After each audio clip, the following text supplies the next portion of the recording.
যে শীত পেটে গরমের পট্টি লাগাই রাখছি। আরে তোর চামড়া তো লাল হইয়া গেছে, চামড়া দেখি উঠতে আইতাছে। তাড়াতাড়ি হাসপাতালে চল। এবার আসল ঘটনা শোনো। কি রে, তুই এত পাতলা ড্রেস পরে আসছিস কেন? বাইরে তো যেই শীত। আরে ধুর, আমার পেটে হিটিং প্যাড লাগানো আছে, শীত আমার কিচ্ছু করতে পারবে না। তুই যে ডাইরেক্ট স্কিনে হিটিং প্যাড লাগাইছস, এটাতে তো তোর চামড়া পুড়ে যাওয়ার চান্স আছে। তোরা তো জেলাস, তাই আমাকে ভয় দেখাইতেছস। বান্ধবীরা জ্যাকেট পইরা কাঁপতাছে, আরো পাতলা স্কার্ট পইরা ছবি তুলতে ব্যস্ত। দেখলি, তোদের জ্যাকেটের চেয়ে আমার হিটিং প্যাডই সেরা।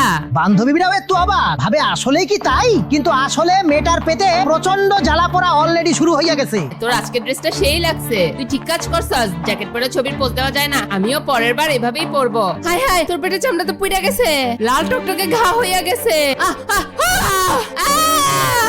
অবস্থা খুবই খারাপ, চামড়ার নিচের টিস্যু পর্যন্ত ড্যামেজ হয়ে গেছে। ডাক্তার, দাগ থাকবে না তো?